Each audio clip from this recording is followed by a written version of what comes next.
Hello বন্ধুরা, আসসালামু আলাইকুম।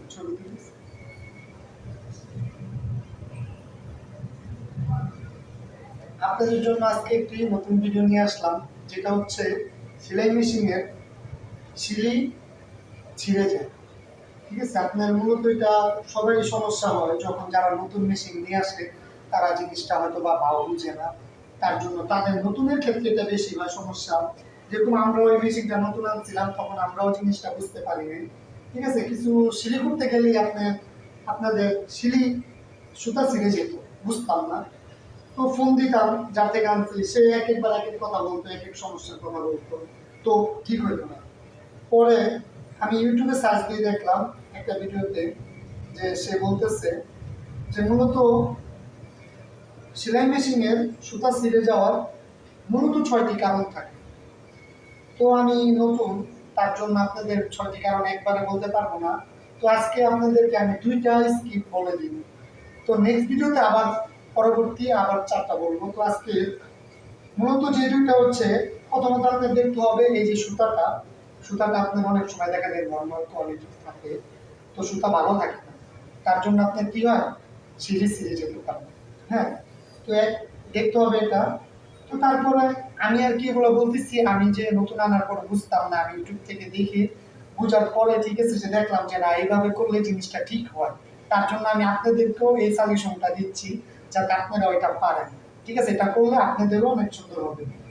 তো প্রথম নাম্বার হচ্ছে, আপনাদের এই যে যে টেনশনটা আছে, এই যে এটার ভিতর দিয়ে এই যে যে সুতাটা আসে, এই দেখেন এই সুতাটা যা আসে, ঠিক আছে। তো আমি যখন নতুন আনছিলাম, তখন আমি তো বুঝতে পারি, আমি টাইট দিতাম, আমি ভাবতাম যে এটা টাইট দিয়ে রাখলে অনেক সুন্দর সিলি হয়। তো দেখতাম যে আপনার সুতা ছিঁড়ে যেত, আবার অনেক সময় আপনার যে সিলিটা দিতাম, কাপড়টা আপনার খাপড়ে যেত। ঠিক আছে, তো আমি ভিডিও দেখার পরে বুঝলাম যে না।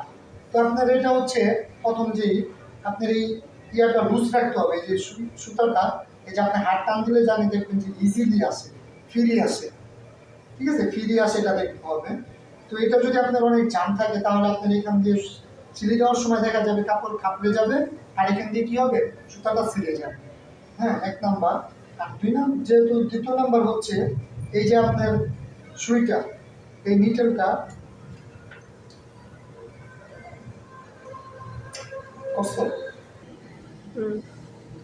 তো বন্ধুরা, দ্বিতীয়টি হচ্ছে এই যে আপনাদের এই নিডেলের যে সুতাটি, এই সুতাটা আপনার এইভাবে ঢুকিয়ে দেখবেন, অনেক সময় নিডেল আপনার এরকম বেঁকা হয়ে যায়। ঠিক আছে, আঁকা বাঁকা থাকার কারণে আপনার সিলি, ঠিক আছে, শুরু থেকে আপনার কেটে যাওয়ার সম্ভাবনা আছে। এই যে আপনি দেখেন, এই যে আমার নিডেলের দিকে এই যে সুতাটা দেখছেন কি সোজা, এরকম আপনার সোজা থাকতে হবে। যেরকম এরকম আঁকা বাঁকা থাকে, দেখবেন অনেক সময় এরকম নিডেল এরকম আঁকা বাঁকা থাকে, তাহলে আপনাদের কি হবে, সুইটা আপনার ছিঁড়ে যাবে। তখন আপনার কি করতে হবে, আপনার এই যে এখানে গাঁট আছে, এই নিডেলটা খুলে, এই নিডেলটা খুলে আপনার তখন নতুন করে, ঠিক আছে, নিডেলটা আবার বসাইয়া তারপর করতে হবে। তো বন্ধুরা, আজকে আমি এই 2টি কারণে দেখাইলাম। বুঝছো? তো বন্ধুরা, আজকে আমি যেই দেখাইলাম, আমি তো নতুন, যেহেতু আপনাদের 2টি কারণ দেখাইছি। তো আগামীতে আরও যে 4টি কারণ আছে, ওগুলো দেখাবো। হ্যাঁ, আজকে আমি আমার ভিডিও এখানেই শেষ করলাম। সবাই আমার জন্য দোয়া করবেন, আর আমার চ্যানেলটি অবশ্যই সাবস্ক্রাইব করে রাখবেন। হ্যাঁ, আর আপনাদের এরকম ভিডিও পেতে অবশ্যই আরও বার বললাম, সাবস্ক্রাইব করে রাখবেন। আসসালামু আলাইকুম।